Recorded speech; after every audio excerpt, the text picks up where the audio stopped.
E aí pessoal, quem fala com vocês é o Lúcio, o seu narrador, para mais um vídeo. E vamos começar aqui a nossa saga de ensinando para vocês Cosmere, ou Cosmere, se quiser chamar assim, RPG. Isso, todos esses vídeos, ok? Essa é a parte 1, chamada Overview, ou Visão Geral. Ele está sendo baseado no Cosmere Role Play Game Beta Rules Preview, que é uma preview que saiu no ano de 2024. Todas as informações estão na tela, contendo 94 páginas e mais de 7 capítulos explicando as regras que eles queriam trazer para o sistema. E aí eles fizeram isso para a gente analisar se era o que a gente queria, se era o que a gente gostaria de ter, né? Então eles enviaram essas regras, colheram feedbacks lá na gringa, retornaram esses feedbacks e então estão na produção do livro final, que vai sair aqui no Brasil pela editora Tria, ok? E então eu decidi pegar esses 7 capítulos e falar pra vocês, porque primeiro, esse livro aqui você pode baixar de graça, ok? Você pode baixar ele de graça. Ele tem bastante regra, mas tá tudo em inglês, né? E você já pode jogar uma primeira campanha de Cosmere. Você pode até jogar uma campanha que não seja no mundo de Cosmere, só pra testar o sistema. Você pode pegar uma campanha que você gosta, de Pathfinder, de qualquer coisa, e tacar um Cosmere ali no meio, só pra você brincar com seus jogadores. Então eu vou fazer os vídeos ensinando, que saem primeiramente para apoiadores aqui no canal, e depois a gente vai adentrar aí em uma ou outra mini campanha explicando mais do sistema, jogando na prática, ok? E como já falei, os vídeos saem antes para os apoiadores. Esse é a primeira parte, mas teremos outras e até mesmo criação de ficha. Cosmere RPG, parte 1, visão geral. Ela vai conter, então, regras sobre como que funciona, o que é um RPG, né? No caso, jogadores, mestres, fluxo de jogo, o que você precisa para jogar, usando os dados, né? Que é praticamente ensinando ali sobre testes também, os dados de enredo ou os dados de trama, que são o plot dice. Nós temos oportunidades e complicações geradas pelo plot dice, as ações, reações, convenções de jogo, que é algumas coisinhas bem regras básicas, diretrizes do sistema, e como que funciona fazer uma aventura e progressão, que aqui fala mais de forma narrativa. Então, vamos lá primeiro para a parte 1, a introdução ao jogo. Bom, aqui ele faz uma leve introdução do que é o Cosmere. Ele praticamente explica que a gente está no mundo de Roshar, que é o mundo do The Stormlight, né? A Shivers, que é o livro mais famoso do Brandon Sanderson, que é quem criou o Cosmere RPG, junto, é claro, com uma equipe de pessoas dedicadas em criação de RPG de mesa, que é um mundo marcado por uma tempestade mágica e conflitos constantes. O legal é que você pode voar na tempestade, isso é muito legal, você tem guerras no meio de uma tempestade enquanto vocês voam. Temática, apesar de ser um mundo brutal, a beleza e magia, como os Sprands, ou Spras, que são entidades mágicas ligadas à emoção e elementos e à energia da Stormlight, que é um dos grandes poderes do RPG. O crescimento de personagem está mais ligado a um desenvolvimento emocional e pessoal dele. Então você se foca nas emoções para se tornar mais forte, não é necessariamente apenas prática, treino e luta, ok? O que te deixa mais forte. Prosseguindo, visão geral, o que é um RPG de mesa, ele fala, é um jogo de interpretação e narrativa coletiva, onde jogadores interpretam personagens em uma história compartilhada. A aleatoriedade é gerida com rolagens de dados, e cada personagem tem atributos e habilidades que afetam essas rolagens. Explicação básica, que é um jogador, ele explica que sobre você é o cara que decide as ações da história e a evolução dessa trama, enquanto o mestre é o narrador principal, ele que controla o mundo, os NPCs e decide alguns resultados de ações, contanto que não seja de dados, que aí não tem a ver com a decisão dele, e sim com do próprio jogador. O mestre não é um adversário dos seus jogadores, ok? Então, descrição básica. Agora, indo para o fluxo de jogo, ele descreve aqui de forma bem simples. O GM descreve uma cena, os jogadores escolhem as ações, né? Até isso aqui é separado, eles escolhem o que vão fazer, né, as suas ações. O GM resolve os resultados, então eles vão fazer testes, a gente vê para onde vai, ele vai ali ver o que vai acontecer, e o jogo então segue nesse ciclo narrativo entre GM e jogador. Então, GM descreve, jogador joga, GM descreve a resolução. Praticamente isso. Para você jogar, né, os materiais necessários são aqui, ó, ficha de personagem, tem 6 pontas nesse playtest, um conjunto de dados, que não precisa ser o plot dice, você pode ter um D6, D10, D20, D4, D, todos os D que você puder ter, tenha. Papel, lápis para anotação, ferramentas de segurança, isso aqui é mais para aquela questão de... tem ali um papel onde anote coisas que os jogadores não gostariam de ver, que não gostariam de sentir na trama, para você evitar esses problemas, né? Tipo, tem jogador que, por exemplo, não gosta que você fale de ser uma abordagem de vômito, então você acaba evitando utilizar isso na campanha para que o seu jogador não passe mal, e várias outras coisas, como gore, por exemplo. Ferramentas prontas que você pode utilizar, como a aventura, né? A aventura pronta, no caso, que tem a Bright Knight, Bridge Knight, né? Que seria Ponte Negra, algo do tipo. Para personagens de nível 1, mapas e miniaturas opcional para você utilizar. Agora sim, vamos para a parte boa, o que vocês realmente querem saber ao entrar nesse vídeo. Como que funciona os dados. E de vez em quando eu vou dar uma parada assim, porque o YouTube tá muito ruim para monetizar, porque ele agora quer que a gente tenha uma pausa para passar para a próxima etapa do vídeo. Então de vez em quando eu faço isso aí, tipo, vamos para a próxima parte. Entrando na próxima parte, usando dados. Você então faz o seguinte, tem uma ação, a ação necessita de um teste. Você fala, eu vou saltar um buraco. Ok, se você vai saltar um buraco, então você vai ter que fazer um teste. Você vai rolar um D20 ou mais, caso algum efeito fale que você pode rolar mais dados. Por exemplo, se você tem uma vantagem no seu teste, se algo te dá vantagem ou o mestre considera que seu personagem tem vantagem nesse teste ou desvantagem, e pode ser aplicado. Então, por exemplo, um personagem com a perna quebrada, ele terá desvantagem. Então, ele jogará 2 dados de 20 e ficará com um menor resultado. Agora, se o personagem tem uma vantagem, por exemplo, ele tem uma espécie de tênis mola que ajuda ele a saltar, ele vai jogar 2 dados de 20 e ficar com o melhor. Se não há nada que aplique vantagem ou desvantagem, será apenas um dado de 20 girado. Ele vai então jogar esse D20 e somar com o resultado de uma perícia, que vai de 0 a até 5. São várias perícias que tem na ficha, a gente vai conversar mais sobre isso quando for falar das fichas. Você adiciona qualquer penalidade ou bônus que tenha, então algumas coisas, algumas habilidades especiais podem falar que você tem mais pontos em um teste tal. Se você tiver, então, você aplica. Se algo falar que você tem menos pontos em um teste tal, você aplica também. E aí você vai comparar a CD, que é a dificuldade, então, do teste. Então, se você precisa tirar 16, você gira os dados, você tira, por exemplo, 12. E aí você tem 4 em uma perícia relacionada a salto. Você então tirou 16, né, no total, você consegue superar. Se você tirasse acima de 16, você também consegue superar. Se você tira abaixo, você fracassa. E a quinta parte de jogando dado é praticamente vendo ali o que vai acontecer. Se você tem um sucesso, você pula o buraco, por exemplo. E se você tem um fracasso, você cai no buraco.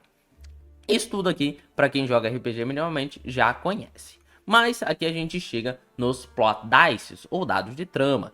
E isso aqui é o que muda completamente o que é o sistema do Cosmere, por mais que eu tenha lido e achado que ele fica um pouco de escanteio. Ele não é um foco girado em todos os momentos da sessão.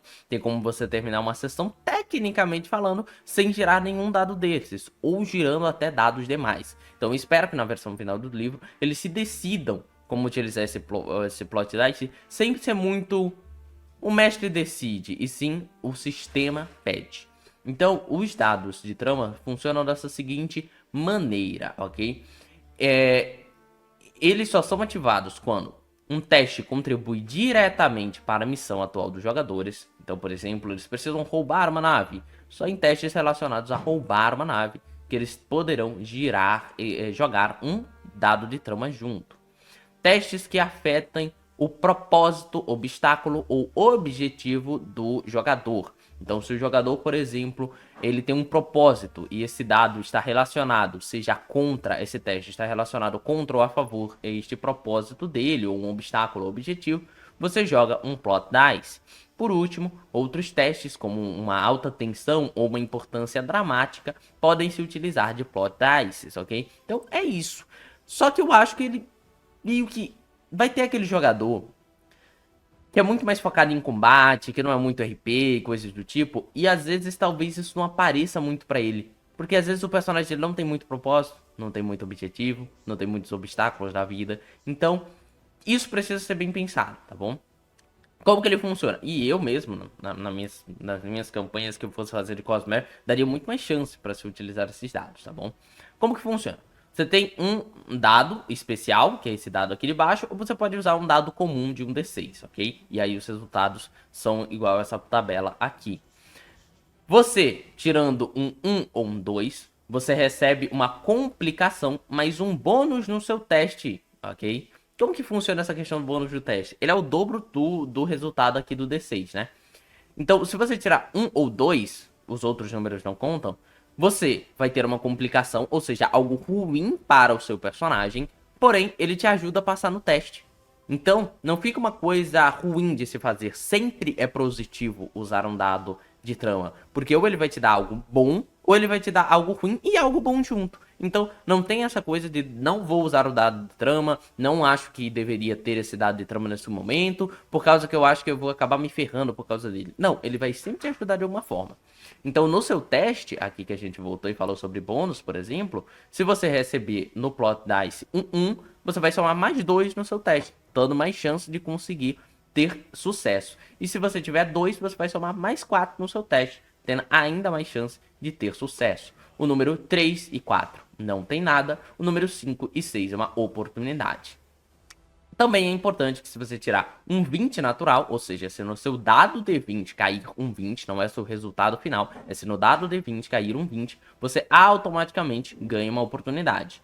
E se no dado D20 cair um 1, você automaticamente ganha uma complicação, mesmo que essa cena não envolva plots dice, ok? Então isso é interessante para que essa mecânica não fique apenas presa ao plot dice. Porém, quando você ganha uma complicação por meio de 1 no D20, um natural, você não ganha qualquer bônus no teste. Você ganha apenas a complicação, tá bom? Para que servem as oportunidades? Elas servem para 3 coisas em específico, 4 no caso. Você pode ajudar um amigo. O próximo teste feito por um aliado, a sua escolha recebe uma vantagem. Então ele vai te jogar 2 dados de D20 e ficar com melhor. Recuperar-se, você recupera um ponto de foco. Acerto crítico, transforme um acerto em um acerto crítico. Isso daqui é somente para testes de ataque e vocês só entenderão acerto crítico quando a gente falar sobre combate na parte de atacando. Influenciar a narrativa. Suas ações causam um efeito narrativo positivo à sua escolha com a aprovação do mestre. Esse efeito ocorre mesmo se o teste falhe. Então isso aqui é narrativa, tipo... eu erro o tiro contra o meu oponente, mas acerto uma porta da nave que se abre e as pessoas do lado de fora acabam vendo que tá tendo uma briga lá dentro. Sei lá, algo do tipo, tá bom? Mas você pode brincar narrativamente e se tornar um mestre por um segundo, tá bom? Observação: algumas habilidades podem oferecer efeitos especiais ao gastar oportunidade. Então, algumas habilidades podem falar assim: se você conseguir uma oportunidade, você dobra o efeito desta habilidade, ok? Um exemplo óbvio para vocês. Enfrentando complicações. Isso daqui, pelo que eu entendi, é o mestre que escolhe, não você. O que vai acontecer com sua complicação. Você pode prejudicar um aliado. O próximo teste de um personagem jogador recebe uma desvantagem. Fica distraído, você perde um ponto de foco, que eu esqueci de falar, mas serve para você utilizar certas habilidades. Influenciar a narrativa. Suas ações causam um efeito narrativo negativo, escolhido pelo GM, que ocorre imediatamente, independente do sucesso ou do fracasso do teste. Observação: algumas regras dão formas adicionais de como o GM pode utilizar as complicações. E essa parte aqui eu já expliquei que se você receber do dado de trama, você recebe um bônus. Porém, se for do número natural, né, do símbolo 1, você não vai ganhar aquele bônusinho que eu tinha informado para vocês aqui, o bônus no seu teste. Para terminar, existem ações e reações desse sistema, sendo as seguintes. E nesse momento, deixa eu só mostrar para vocês como que é escrito no livro, porque fica bem interessante também. Ele fala o seguinte: durante o combate, muitas habilidades exigem o uso de ações ou reações. Cada turno, você geralmente pode usar 2 ou 3 ações. Você pode realizar múltiplas ações diferentes, como vou me mover e atacar, ou combinar todas elas em uma ação mais longa, como vou me recuperar. Reações: você pode ativar elas uma vez a cada no meio dos seus turnos, né? Elas são gatilhos, elas ocorrem fora da sua ação, ok? É quando algo ocorre contra você, você pode reagir. Só que você só tem uma ação entre seus turnos. Então, no seu turno 1, você até a entrada do seu turno 2, você pode usar uma reação somente, ok? Então, se duas coisas ocorrerem contra você, você age contra a primeira, mas não reage contra a segunda. Ações de livres não consomem nada, né? Não consomem ações. E é tipo gritar, conversar, provocar e coisas do tipo. E aqui são os símbolos de como aparece no livro e aparecem diversas habilidades também, ok? Se vocês verem aqui, os símbolozinhos funcionam assim. Um símbolozinho de play completamente pintado, ele é uma ação.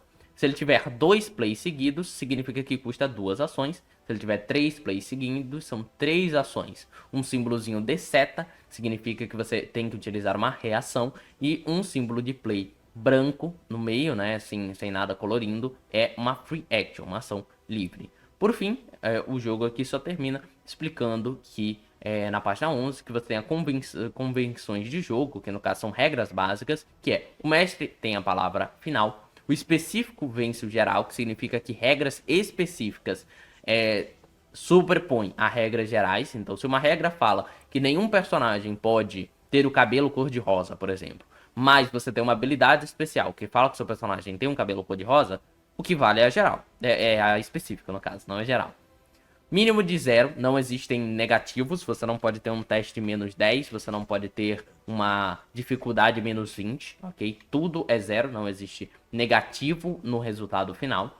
Arredonda sempre números para baixos. E aqui eles só descrevem o que é uma aventura e o que é progresso de personagem, ok? Então ele só fala sobre você se aventurar, criar um grupo, conversar com os jogadores antes de uma sessão e coisas do tipo. São algo bem normal, bem geral aqui. Então, esta é a parte 1, essa é o overview ou visão geral. E nos vemos na parte 2, que já vai estar disponível daqui a pouco tempo para apoiadores do canal de qualquer nível. Que você solucionou e foi.